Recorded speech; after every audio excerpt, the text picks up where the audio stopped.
Nam Mô A Di Đà Phật. Phật thuyết Đại thừa Vô Lượng Thọ trang nghiêm thanh tịnh bình đẳng giác kinh tập 244.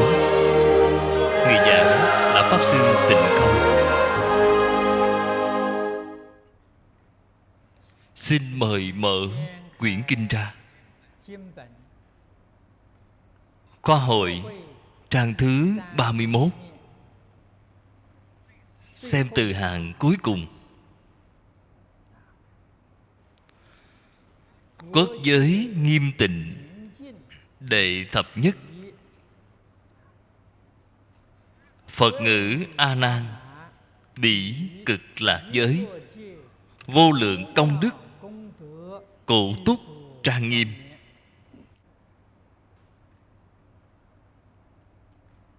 Một câu này là nói tổng quát. Kinh văn từ đây trở đi vì chúng ta mà giới thiệu cái hoàn cảnh tốt đẹp của thế giới Tây Phương Cực Lạc, là nói đến hoàn cảnh sinh sống của các cư dân ở bên đó, hoàn cảnh công việc, hoàn cảnh học tập. Phàm là người có chí cầu sanh Tây Phương Cực Lạc thế giới, đối với phần kinh văn này đương nhiên rất muốn biết nhiều thêm một chút.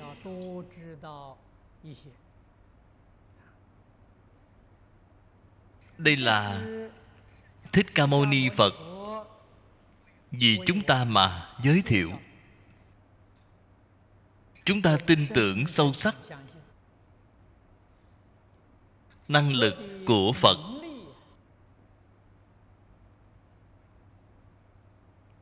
Cũng chính là chúng ta thường nói năng lực của sáu căn. Cùng với phàm phu chúng ta hoàn toàn không như nhau. Phàm phu chúng ta năng lực rất có hạn, cho nên gặp được những người có đặc dị công năng, chúng ta sẽ cảm thấy vô cùng kinh ngạc, vô cùng hiếu kỳ, cũng vô cùng ngưỡng mộ. Phật nói với chúng ta, chư Phật Như Lai năng lực sáu căn của các ngài, mắt có thể thấy tận hư không khắp pháp giới. Đây là không gian. Còn trên thời gian, các ngài có thể thấy quá khứ, vừa có thể thấy vị lai. Hay nói cách khác, sự chướng ngại của thời gian và không gian các ngài đều có thể đột phá. Người thế gian chúng ta thường hay tán thán là thần thông quảng đại, không thể nghĩ bàn. Mà Phật ở trên kinh đã nói với chúng ta, những năng lực này thì mỗi một người trong chúng ta vốn đều có đầy đủ. Tuyệt đối không phải chỉ riêng các ngài có, không phải độc quyền, không phải vậy. Tất cả mọi chúng sanh đều có. Trên Kinh Hoa Nghiêm nói, ở trong Xuất Hiện Phẩm đã nói rất hay. Tất cả chúng sanh đều có trí huệ đức tướng của Như Lai. Phật giảng kinh cho chúng ta, mỗi ngày giảng 8 tiếng đồng hồ, giảng suốt 49 năm, không nhàm không chán, giảng mãi cũng không hết. Đây là trí huệ, là đức tướng. Đức là năng lực. Năng lực của mắt thấy, năng lực của tai nghe, năng lực của mũi ngửi,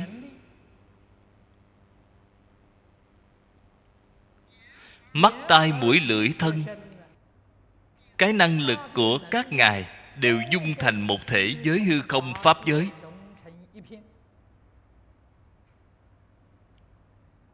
Tây phương cực lạc thế giới, ở trong sự cảm quan của phàm phu chúng ta thì quả là rất xa xôi. Mà ở trong cảnh giới của chư Phật Bồ Tát thì như ngay trước mắt, thì giống như ở ngay trước mắt vậy. Đức là nói đức năng của các ngài, năng lực của các ngài. Tướng là nói tướng hảo.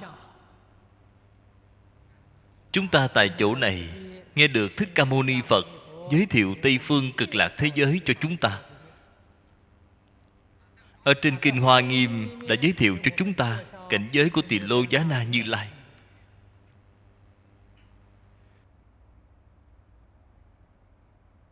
Vô cùng là thù thắng. Vậy chúng ta sẽ hỏi cái sự việc này rốt cuộc là thật hay là giả? Hay là Thích Ca Mâu Ni Phật tưởng tượng ra? Nói cho các vị biết, không những là chư Phật Như Lai, mà Bồ Tát tưởng tượng cũng không có. Vì sao vậy? Tưởng tượng là vọng tưởng, đó không phải là thật. Phàm phu chúng ta có vọng tưởng, có phân biệt, có chấp trước, cho nên không nhìn thấy được cảnh giới chân thật. Phật đã nói rằng chúng ta cùng chư Phật Như Lai có trí huệ giống như nhau, năng lực giống như nhau, tướng hảo giống như nhau. Tại vì sao ngày nay chúng ta lại thành ra như vậy? Năng lực của con mắt chúng ta, một tờ giấy còn nhìn không xuyên qua nổi.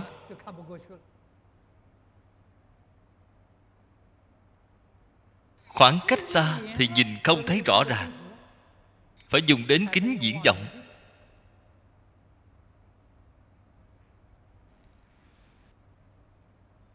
Dù cho dùng thêm những loại máy móc khoa học này thì khả năng nhìn của chúng ta vẫn là có hạn.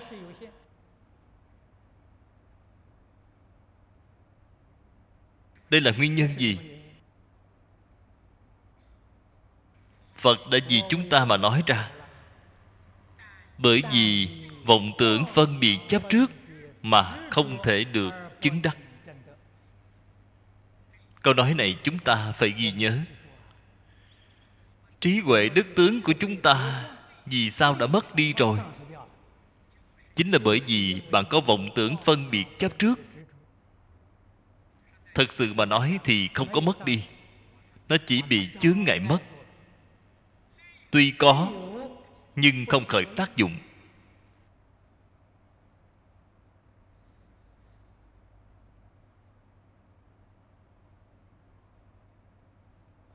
Chúng tôi biết được một số điều về thổ dân châu Úc ở bên đó.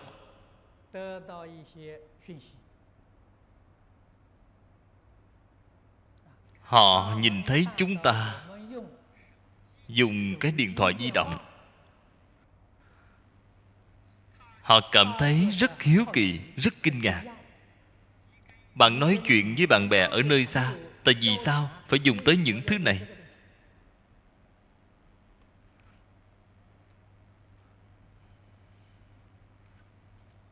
Họ nói chuyện với bạn bè của mình ở phương xa, không cần dùng đến những thứ này.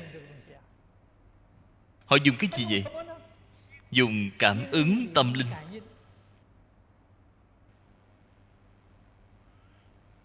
Trong sự cảm ứng tâm linh, không những có thể nói chuyện, họ ngồi ở đó nhắm mắt lại, không nói một câu nào. Có thể là họ đang nói chuyện với bạn bè. Không những nói chuyện, mà tình hình hiện trạng của địa phương bên kia họ cũng nhìn thấy được. Giống như là truyền hình của chúng ta vậy. Bạn đang làm gì ở bên đó, bên cạnh bạn còn có những gì, họ đều có thể nhìn thấy được một cách rõ ràng, minh bạch. không phải dùng mắt để nhìn. Họ là dùng tâm nhãn, chứ không phải dùng nhục nhãn. Trong Phật Pháp chúng ta gọi là thiên nhãn, huệ nhãn, pháp nhãn. Họ không phải dùng nhục nhãn. Từ chỗ này đã chứng minh những lời mà Phật giảng rất đáng tin. Thổ dân châu Úc vì sao có cái năng lực này? Họ ít vọng tưởng phân biệt chấp trước.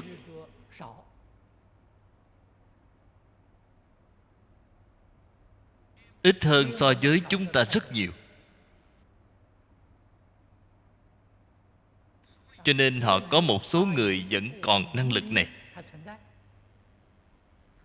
Đương nhiên năng lực này không phải là rất lớn, có thể đủ dùng trong cả cuộc đời của họ. Chí ít là nói chuyện với bạn bè ở xa, không cần dùng điện thoại.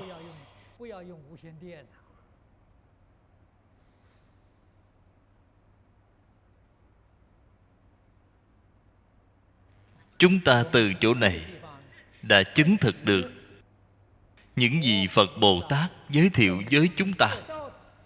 Chúng ta có thể tin tưởng mà không hoài nghi.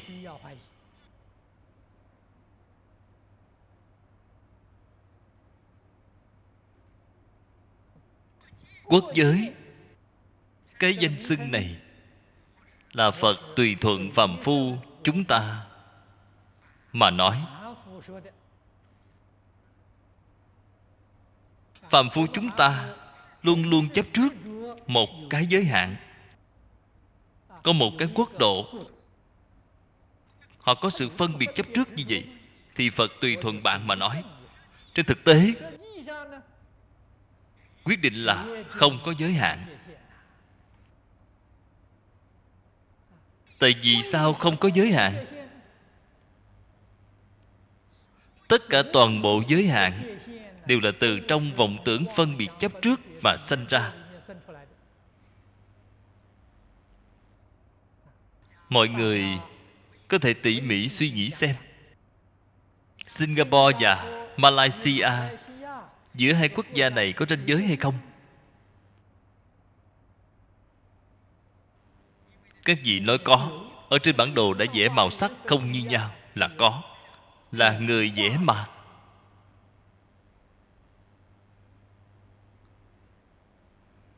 Trên cái bản đồ đó không có ranh giới. Mà cái ranh giới này chính là dựa theo Trung Quốc mà nói. Quốc gia Trung Quốc này rất lớn, mỗi một cái triều đại, lãnh thổ ranh giới đều không như nhau. Thường thường hay thay đổi là do con người. Mà trên thực tế không có ranh giới. Chúng ta phải hiểu rằng không có ranh giới là thật. Đã vẽ ra ranh giới là giả, không phải là thật. Ranh giới mà vẽ ra thì thật sự liền mất đi. Cho nên Thế Tôn ở chỗ này tùy thuận tục đế mà nói quốc giới với chúng ta, giới thiệu hoàn cảnh cư trú của A Di Đà Phật thanh tịnh trang nghiêm. Đoạn kinh văn mở đầu Phật ngữ A Nan. Phật gọi và nói với ngài A Nan: bỉ cực lạc giới, cực lạc thế giới là nơi cư trú và dạy học của A Di Đà Phật. Vô lượng công đức cụ túc trang nghiêm. Ở phía trước chúng ta đã đọc qua phẩm thứ 6, 48 đại nguyện của A Di Đà Phật.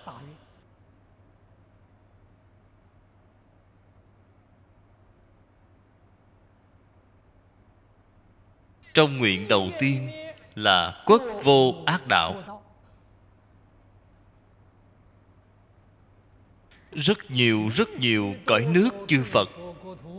Trong nước đều có 6 cõi, đều có 10 pháp giới.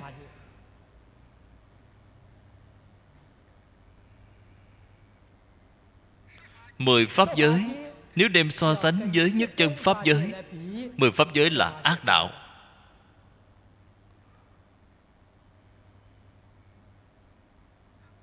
Quốc vô ác đạo chính là nói với chúng ta, Tây phương cực lạc thế giới chỉ có nhất chân pháp giới, không có 10 pháp giới. Việc này thật không thể nghĩ bàn.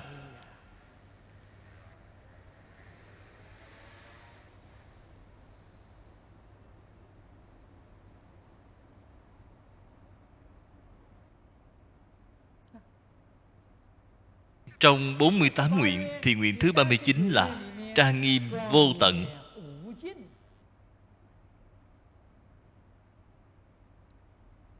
Những lời này của Phật chính là nói với chúng ta,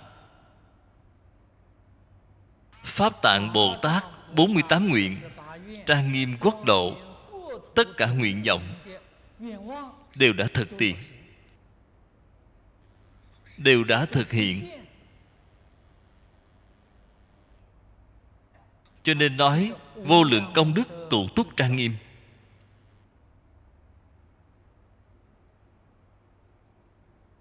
Trong sự việc này, chúng ta nên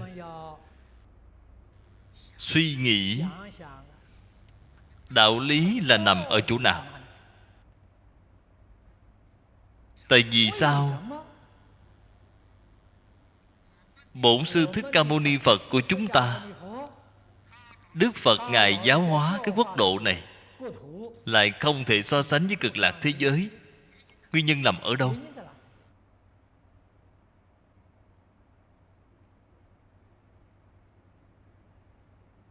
Chúng ta không thể nào không biết.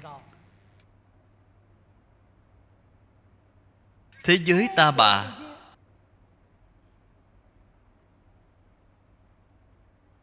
là một cái thế giới đã xưa cũ.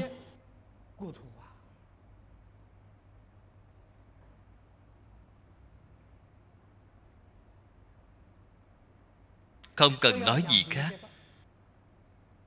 Phật đã giảng cho chúng ta Kinh Tam Thiên Phật Danh. Ngàn vị Phật quá khứ, đây là việc đã qua trong quá khứ rồi. Hiện tại ngàn vị Phật thì Thích Ca Mâu Ni Phật là vị thứ tư.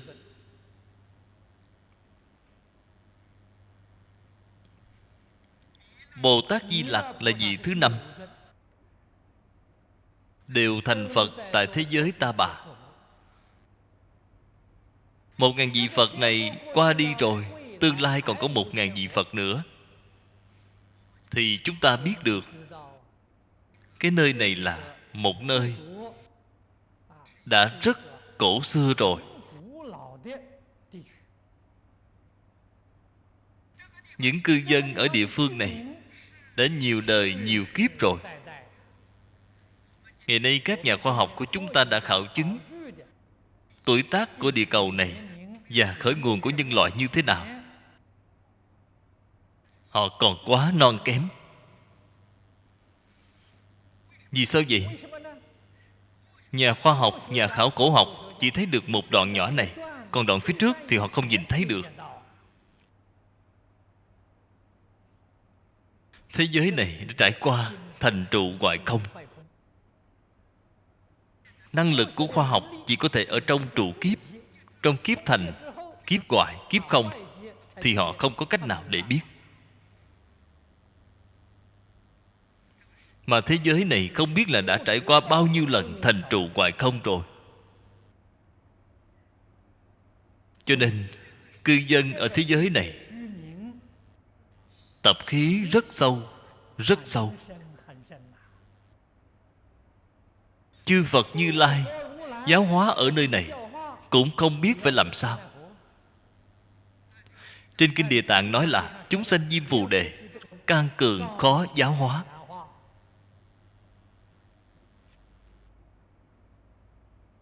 Đây là chúng ta biết về tình trạng của thế giới ta bà. Nhưng mà thế giới cực lạc thì không như vậy. Cực lạc thì mới xây dựng, thì cũng giống như là hai ngôi nhà vậy. Một ngôi nhà thì là nhà cổ.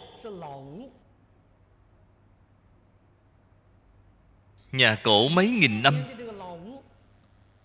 bên trong sẽ khó tránh khỏi việc sinh sôi nảy nở rất nhiều những thứ như kiến gián chuột. Tuy rằng ngày ngày đều dọn dẹp, dọn không sạch, không có cách nào trừ tận gốc. Tây phương cực lạc thế giới là ngôi nhà vừa mới xây, vừa mới xây dựng xong. Những thứ như vậy tất cả đều không có. Chúng ta từ trong thí dụ như vậy thì về cơ bản có thể hiểu được hai thế giới vì sao lại không như nhau. A Di Đà Phật xây dựng cực lạc thế giới đến nay mới được 10 kiếp.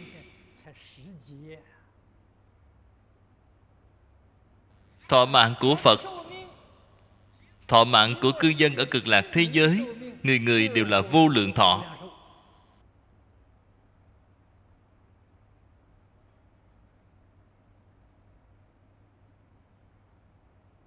Tuổi thọ vô lượng mà so với 10 kiếp thì thời gian 10 kiếp là quá ngắn ngủi.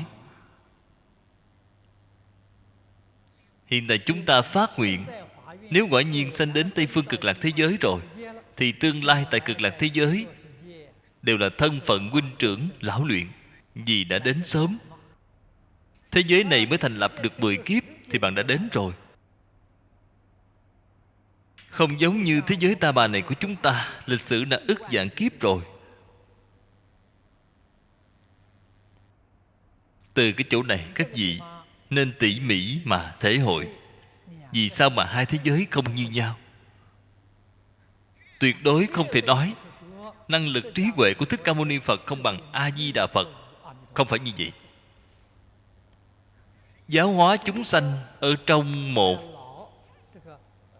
quốc độ đã quá xưa cổ, một cái là mới xuất hiện. Cái quốc độ mới xây dựng xong này, đặc biệt nhất là sau khi A Di Đà Phật xây dựng xong cái thế giới này, thì thế giới đó không có cư dân bản xứ. Không như khu vực cổ xưa này của chúng ta, cư dân bản xứ rất nhiều, bên đó không có. Cực lạc thế giới, những người bên đó là từ đâu mà đến? Đều là từ thế giới mười phương chư Phật di dân đến đó.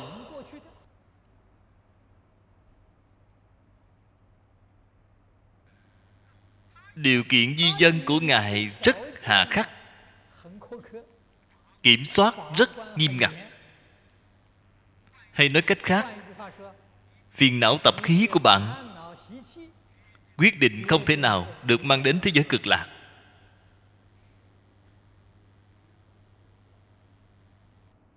Bạn mà mang đến thế giới cực lạc thì thế giới cực lạc sẽ bị ô nhiễm. Vậy thì thế giới bên đó cùng thế giới này của chúng ta có gì khác biệt? Chúng ta di dân qua bên đó thì có ý nghĩa gì đâu.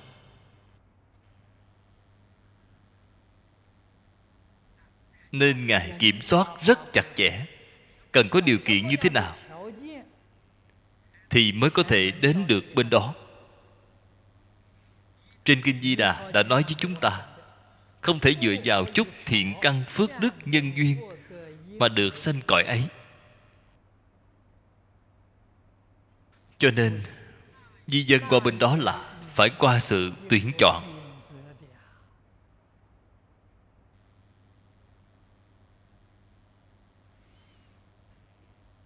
Những cư dân ở bên đó là chư thượng thiện nhân, câu hội nhất xứ. Cho nên chúng ta phát tâm muốn được di dân đi đến cực lạc thế giới, trước tiên chúng ta phải biết được những điều kiện nào là cần và đủ. Việc này không thể nào không biết.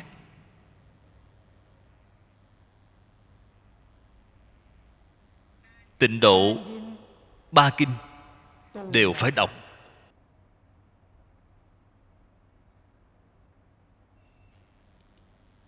Xem một bộ thì không được. Xem có một bộ thì sẽ vẫn còn có một số điều kiện mà bộ kinh này không nói đến,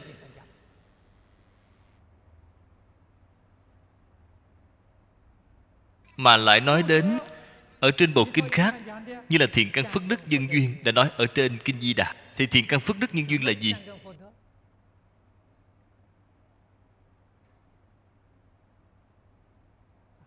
Trên kinh Quán Vô Lượng Thọ Phật đã nói được rất rõ ràng. Phước đức ở trong Quán Kinh nói ba loại tịnh nghiệp. Tịnh nghiệp tam phước. Phước đức mà trên kinh Di Đà đã nói thì chính là tịnh nghiệp tam phước.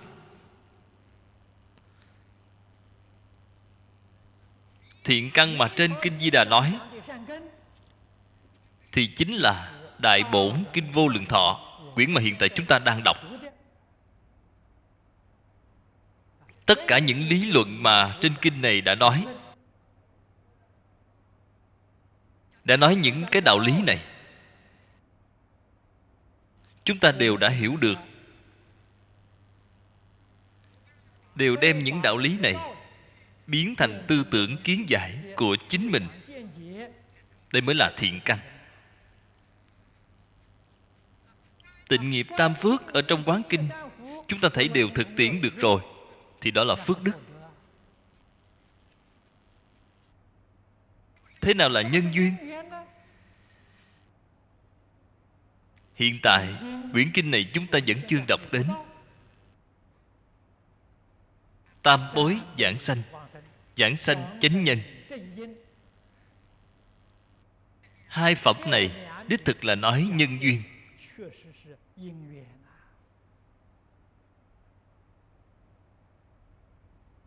Chúng ta tất cả đều đầy đủ rồi. Di dân đến Tây Phương Cực Lạc thế giới thì bạn mới thực sự nắm phần chắc. Phải nhớ kỹ, thế giới bên đó thượng thiện mới có thể giảng sanh. Vì chúng ta nói phàm thánh đồng cư độ, những người hạ phẩm giảng sanh này có phải thượng thiện không? Phải, không hề sai, đích thực là thượng thiện. Làm sao biết được họ là thượng thiện? Nếu họ không phải thượng thiện thì không thể giảng sanh. Bình sinh dù có tạo nhiều nghiệp tội, đến lúc lâm chung, khi hơi thở còn chưa dứt, chí thành sám hối, thì nghiệp chướng liền có thể tiêu trừ. Huống hồ còn được oai thần bổn nguyện của A Di Đà Phật gia trì.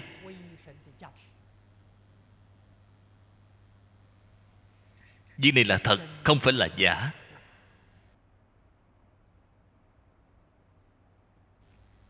Chúng ta trong Đại Tạng Kinh nhìn thấy trong kinh A Xà Thế Dương, vua A Xà Thế thực tại mà nói cũng là làm ra cho chúng ta một tấm gương.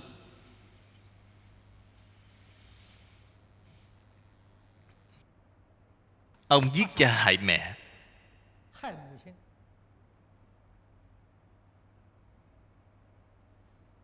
phá hòa hợp tăng, cấu kết với Đề Bà Đạt Đa,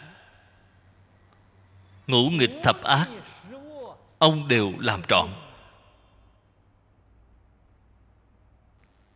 Đề Bà Đạt Đa sẽ đọa địa ngục A Tỳ.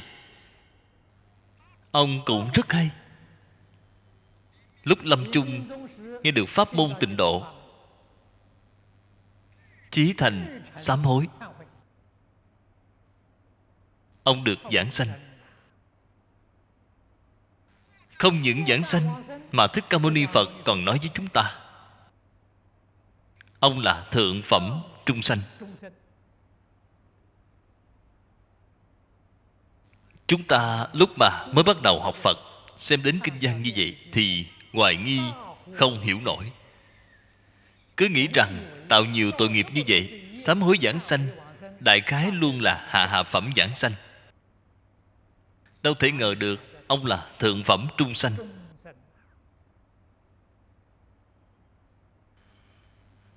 Thế là chúng ta mới thể hội được Năng lực của sự sám hối không thể nghĩ bàn.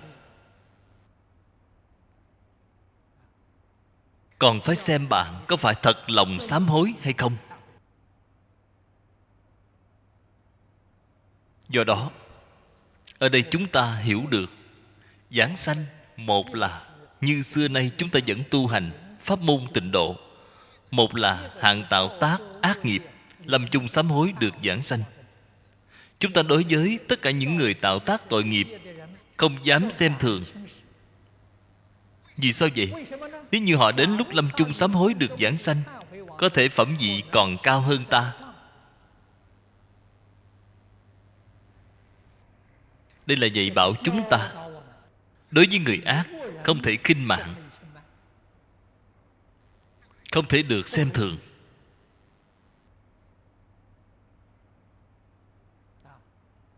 Ngạn ngữ Trung Quốc có câu: người có lỗi hồi đầu còn quý hơn cả vàng.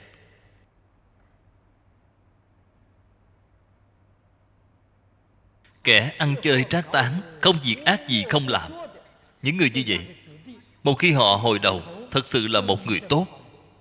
Người tốt trong những người tốt.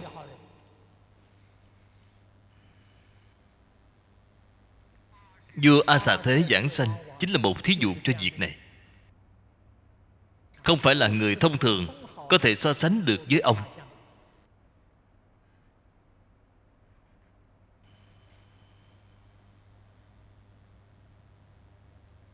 Chúng ta đối với sự việc này phải có sự nhận thức, phải có sự lý giải.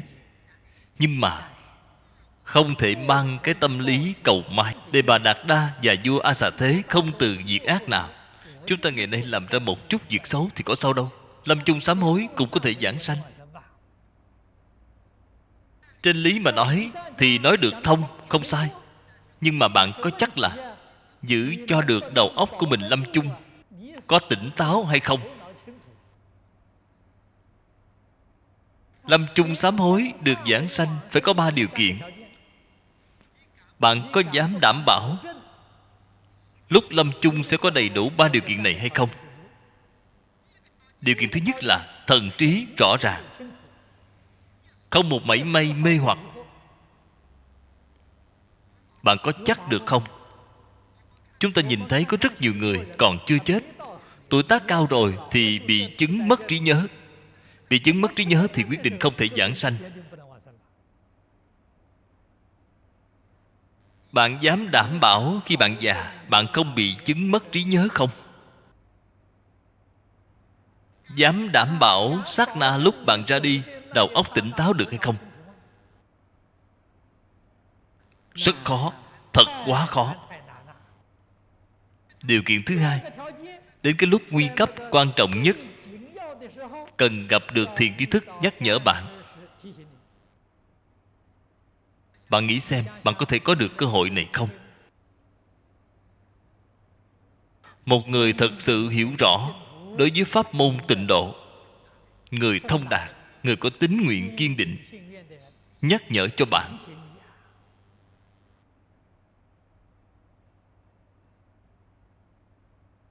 Cái điều kiện thứ ba là thiện tri thức vừa nhắc nhở thì liền lập tức tin tưởng, quyết định không có hoài nghi, liền tiếp nhận, liền sám hối. Thật sự ăn năn. Như vậy thì niệm Phật có thể giảng sanh. 3 điều kiện này thật không dễ dàng.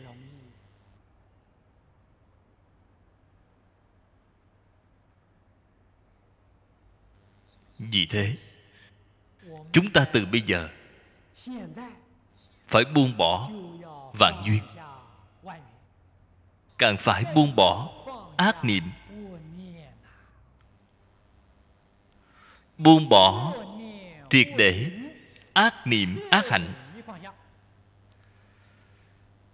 Quyết định không thể tùy thuận theo phiền não tập khí của chính mình, phải tùy thuận theo giáo điều của Phật Bồ Tát. Trên kinh Phật đã dạy chúng ta làm như thế nào thì chúng ta làm như thế đó.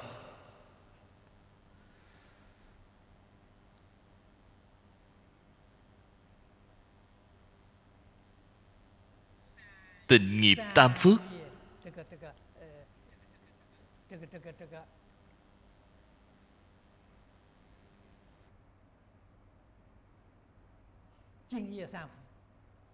Là căn bản cho chúng ta tu hành.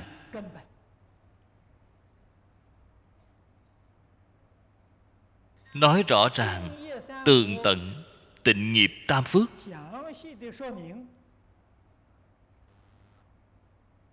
thì là Kinh A Nan Vấn Sự Phật Kiết Hung, Kinh Thập Thiện Nghiệp Đạo. Hai bộ kinh này là nói rõ tịnh nghiệp tam phước.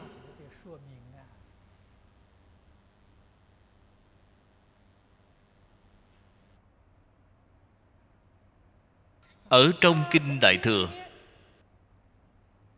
Kinh Địa Tạng Bồ Tát Bổn Nguyện cũng là nói rõ ràng tường tận về tịnh nghiệp tam phước.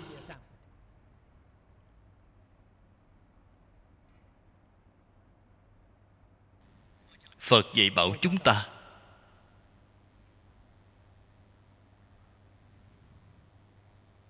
phải thâm nhập kinh tạng,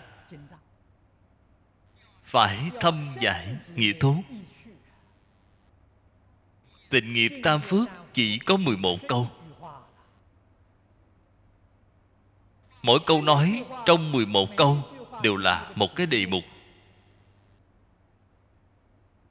Nội dung tường tận, phân tán ở trên các kinh luận Đại Tiểu Thừa. Chúng ta cần tỉ mỉ mà nghiên cứu. Đối với giáo huấn của Ngài, chúng ta mới thật sự có thể thể hội được thế nào là hiếu dưỡng cha mẹ, thế nào mới là phụng sự sư trưởng, làm thế nào bồi dưỡng tâm từ bi, làm thế nào để tu thập thiện nghiệp.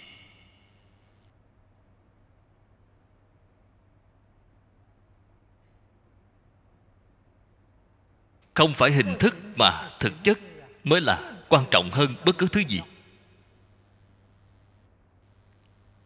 Sau đó bạn mới biết được chúng ta ở trong cuộc sống thường ngày, ở trong công việc, làm thế nào đem kinh luận của Phật Đà, những lý luận cảnh giới, phương pháp mà trong đây đã nói, hoàn toàn thực tiễn, hoàn toàn có thể làm được. Đây mới là đệ tử Phật. Như vậy thì mới có thể chân thật được giảng sanh đến Tây Phương Cực Lạc thế giới. Cho nên chúng ta hiện tiền nhất thiết phải làm đến được cái công phu tự khắc chế. Khổng Lão Phu Tử đã nói, khắc phục tập khí tự tư tự lợi của chính mình, khắc phục tập khí danh văn lợi dưỡng của chính mình vô cùng quan trọng. Khắc phục tập khí ham muốn ngũ dục lục trần thế gian của chính mình, khắc phục tham sân si mạn trong nội tâm của chính mình. Chúng ta nếu không chăm chỉ làm đến cái công phu tự khắc chế này, làm sao có thể thành tựu chứ?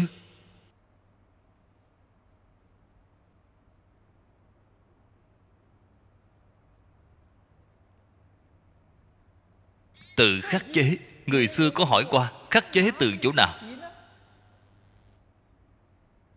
Từ nơi tập khí xấu nhất của bạn mà bắt đầu làm, đem nó khắc phục trước. Nếu như bạn tham danh thì bạn hãy bắt đầu từ đây trước tiên. Bạn có thể đem danh phận, có thể đem địa vị nhường cho người khác. Bạn quan sát thấy quả thực là có năng lực thay thế cho bạn,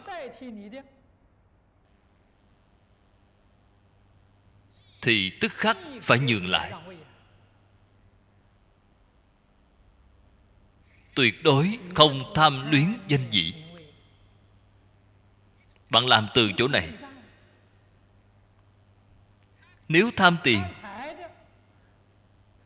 thì bạn nên đem tài vật của mình đem đi cứu tế một số chúng sanh khổ nạn. Họ đang cần đến, bạn giúp đỡ họ, bạn được buông xả.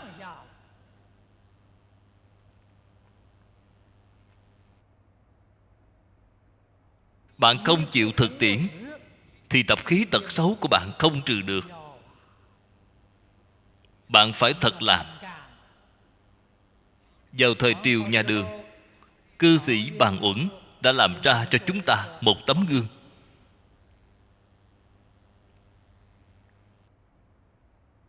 Cái gương này của ông có dụng ý rất sâu.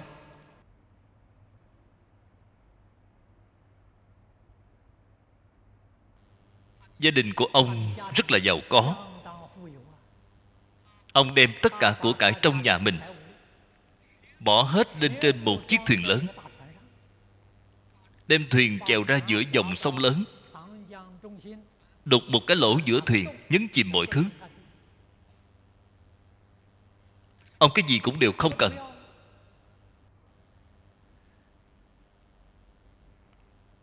Người khác nhìn thấy sự việc như vậy liền hỏi ông, tài sản của ông nếu đã không còn cần đến nữa, tại vì sao không đem đi làm một số sự nghiệp từ thiện cứu tế?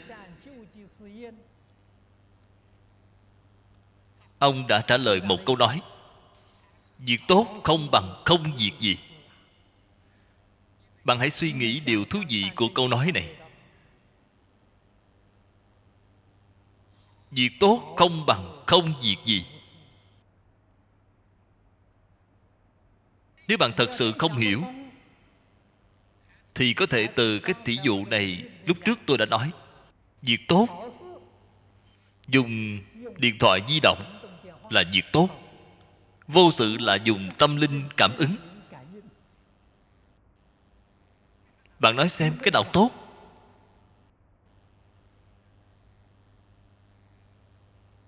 Vô sự là tốt. Vô sự là chân thật đang hưởng phước.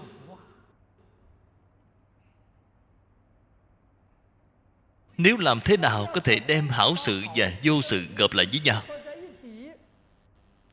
thì đây là Bồ Tát. Nói các vị biết, hảo sự chi bằng vô sự là bậc A-la-hán, là Bích Chi Phật, không phải Bồ Tát. Bồ Tát thì hảo sự và vô sự là hợp lại thành một thể. Trên sự là làm việc hảo sự, trong lòng thì vô sự. Việc này thì A-la-hán không làm được, Bích Chi Phật cũng không làm được. Trên hình tướng cả một ngày bận rộn đến đầu tắt mặt tối để giúp đỡ hết thảy chúng sanh khổ nạn. Trên thực tế ở trong tâm thì cái gì cũng không có. Đây gọi là làm mà không làm, không làm mà làm. Đây là siêu việt, là chân công phu, không phải là giả. Người thế gian hiếu sự, ưa thích công việc, ưa thích quyền lực, ưa thích địa vị, ưa thích vinh dự. Đây là người thế gian sánh không bằng A-la-hán. A-la-hán sánh không bằng Bồ Tát. Trên hiện tướng thì Bồ Tát cùng người thế gian không có khác biệt, nhưng trong tâm tưởng thì thanh tịnh hơn A-la-hán.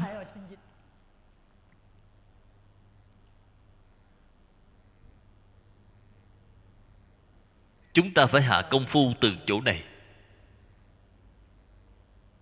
Thế giới cực lạc, hoàn cảnh vô cùng trang nghiêm.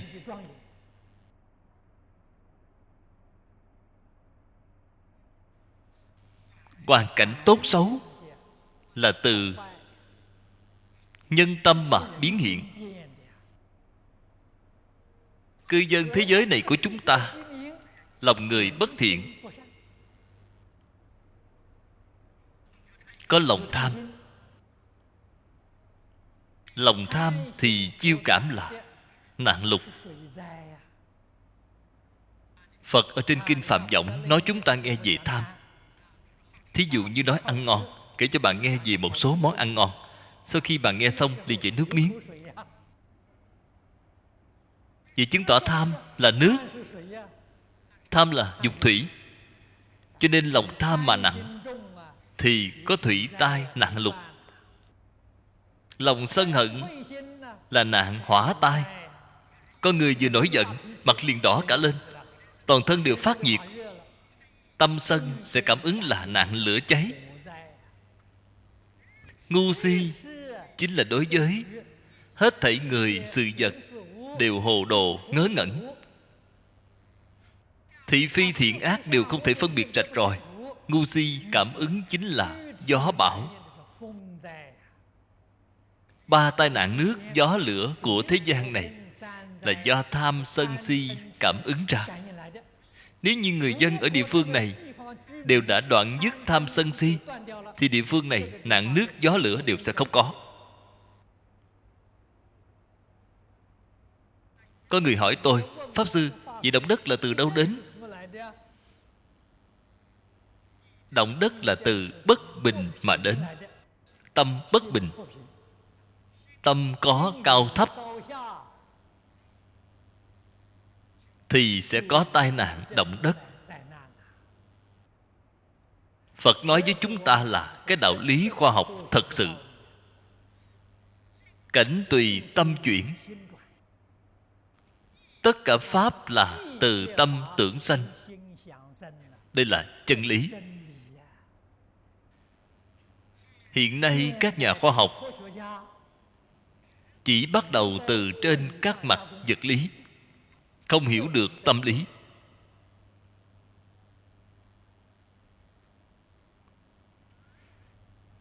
Đâu ngờ rằng vật lý là từ tâm lý mà biến hiện ra. Do vậy, nhà khoa học đã dùng những phương pháp này để thay đổi hoàn cảnh tự nhiên. Vĩnh viễn cũng là làm không được. Vì sao vậy? Họ không hiểu được nguồn gốc của hoàn cảnh tự nhiên là ở đâu. Là từ tâm tưởng sanh.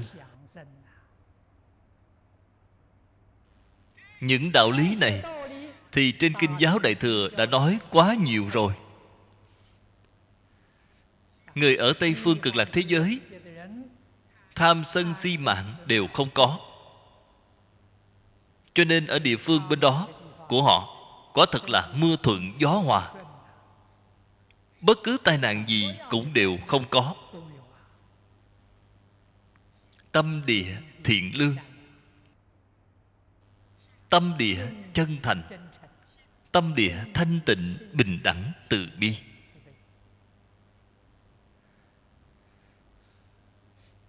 A Di Đà Phật cũng là như vậy. Ngài lựa chọn chúng sanh trong 10 phương thế giới thì cũng là từ những chỗ này mà lựa chọn.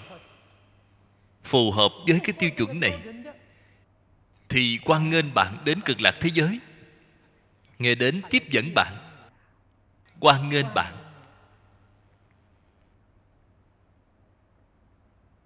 Nếu như có một số tập khí tật xấu nho nhỏ thì cũng không sao. Đây cũng gọi là đới nghiệp giảng sanh. Đến Tây phương Cực Lạc thế giới có khởi tác dụng hay không? Không khởi tác dụng. Tại sao mà không khởi tác dụng vậy? Ở nơi đó không có duyên.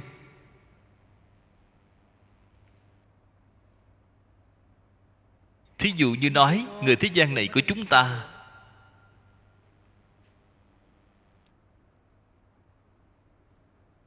họ có lòng tham, tham tài vật. Cực Lạc thế giới có cần tham tài vật hay không? Không cần thiết. Vì sao vậy? Trong tâm của bạn nghĩ muốn có thứ gì thì thứ đó liền biến hiện ra ở trước mặt, tùy theo ý muốn. Bạn không muốn nữa, không cần nữa thì nó sẽ biến lại thành năng lượng, không thấy nữa. Tự tại đến như vậy. Chúng ta hiện tại nếu muốn có một thứ gì đó còn phải tìm nơi để mà cất giữ nó. Bạn nói xem có phiền phức hay không? Cho nên Tây phương cực lạc thế giới, trong ngôi nhà mà người ta ở rất trống trải sạch sẽ, cái gì cũng đều không có. Chỉ có một cái ghế để họ tọa thiền. Họ ưa thích thì họ có. Họ có một cái.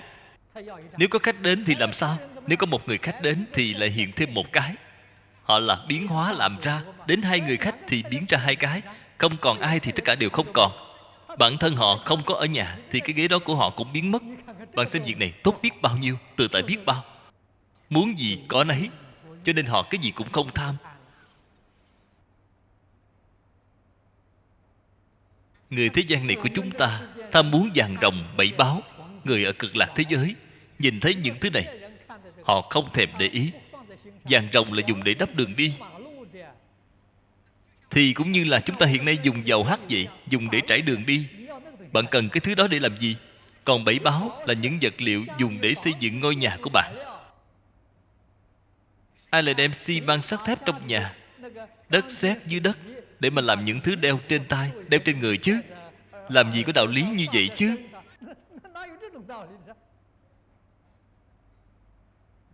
Bởi vì nguồn tài nguyên của họ quá phong phú, lấy không thể hết, dùng không thể cạn. Họ cần những thứ này để làm gì?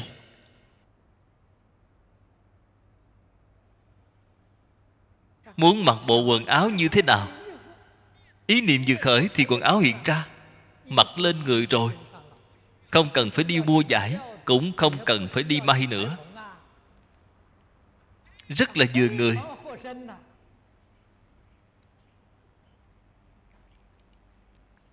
Muốn ăn uống một thứ gì, vừa động cái ý niệm thì dụng cụ, bàn ăn, những món ăn ưa thích đều bày ra ngay trước mặt bạn. Không muốn ăn nữa thì hoàn toàn đều biến mất, trống không. Đây không phải là thần thoại. Các nhà khoa học của chúng ta hiểu được.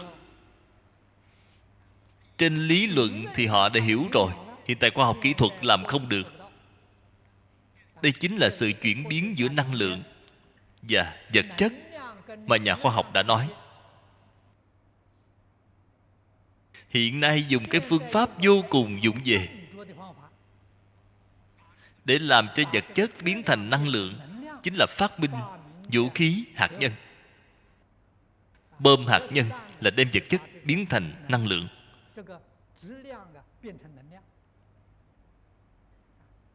Dùng phương pháp gì để đem năng lượng biến thành vật chất thì chưa có nghĩ ra được phương pháp. Thế giới Tây Phương, người người đều làm được. Cho nên người người đều là những nhà khoa học lớn số 1. Họ không cần phải dùng đến máy móc, không cần phải dùng đến thiết bị. Họ dùng tâm linh để biến. Có thể đem năng lượng biến thành vật chất. Năng lượng tận hư không khắp pháp giới, dùng không cùng tận.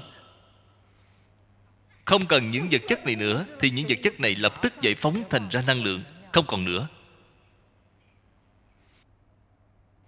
Cho nên năng lượng cùng vật chất chuyển biến lẫn nhau, trong khoa học ngày nay của chúng ta là một cái lý luận. Biết việc đó có thể, nhưng mà hiện tại vẫn chưa nghĩ ra cách. Không có cách gì để thực hiện. Tây phương cực lạc thế giới thực hiện được. Cho nên năm xưa tôi giảng kinh tại nước Mỹ, nhà khoa học của Mỹ rất nhiều. Tôi đều khuyên họ đi đến Tây phương cực lạc thế giới để du học.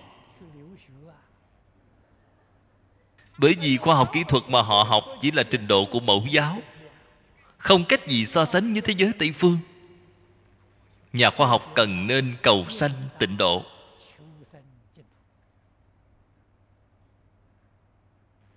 Thì mới thực sự đạt được đỉnh cao của khoa học kỹ thuật.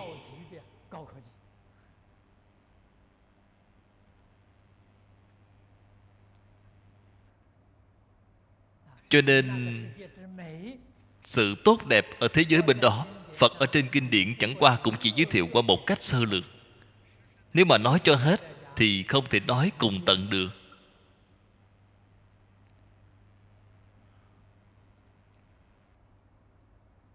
Một câu này là nói tổng quát. Phía sau lại đưa ra cho chúng ta một thí dụ. Chúng ta xem phần cuối đoạn thứ hai. Vĩnh vô chúng khổ, chư nạn, ác thú, ma não chi danh. Chứ gì nghĩ xem, ngay cả tên gọi còn không có thì làm sao có thật chứ?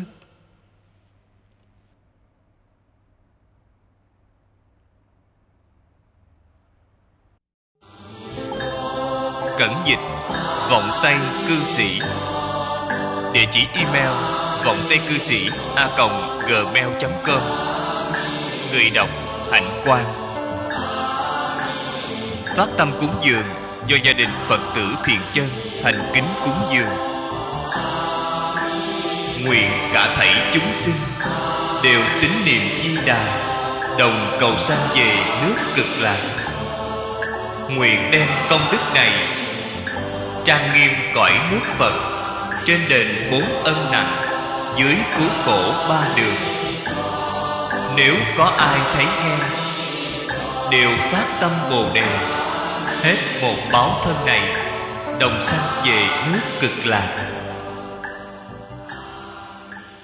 Nam mô A Di Đà Phật.